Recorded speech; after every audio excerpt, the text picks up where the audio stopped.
qo'yadi. Insonlarni o'sha zor ekan shu pullarga. Mani deydi Telegramimda, Instagramimda karta qo'yish mumkin emas.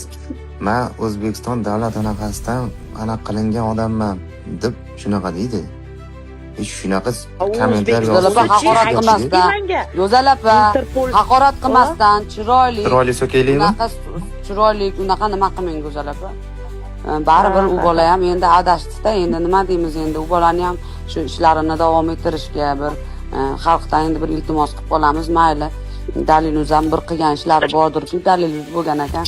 Mayli, endi uni biz qonun tomonlama endi qilmoqchi bo'lsak qilamiz. Lekin bitta endi so'kishimiz shart emas.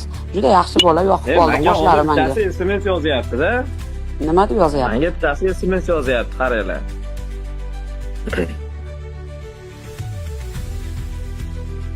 Nima deydi? Assalomu alaykum. Assalomu alaykum. Avazbek, salomatmisiz? Aka, boyagi gapingizga sizni Madinani imomi bilan uchrashtirib deyapti.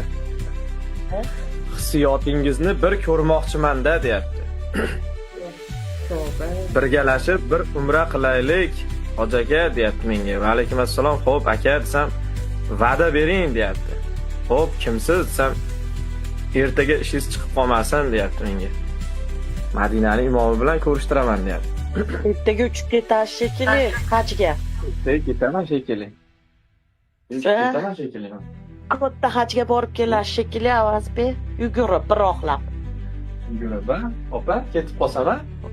Siz yurgan yo'llarda. Alloh chaqirsa hech nima emas. Mana chaqirishyapti-ku, imom bilan ko'rishtiramiz deb. Katta hojiga boring. Hayit hojisiga boryapmiz. Avaz aka, yo'l ochiq bo'lsa, aka borish kerak. Uchinchi mana shu odamni bir gaplashingchi, nima deyapti? Bor narsa bo'lsa, qilish kerak aka. Yo'q, bu odam jiddiy gapiryapti, yana yozyapti. O'sha yerda o'tkazamiz deng, inshaalloh deng. Bu Halil degan problem emasmi aka? Hayit hoji bo'lamiz, xudo xolasa. Katta hoji Bonu deganni ochar ekansiz aka, menga yozyapti. Bonu degan, Bonu.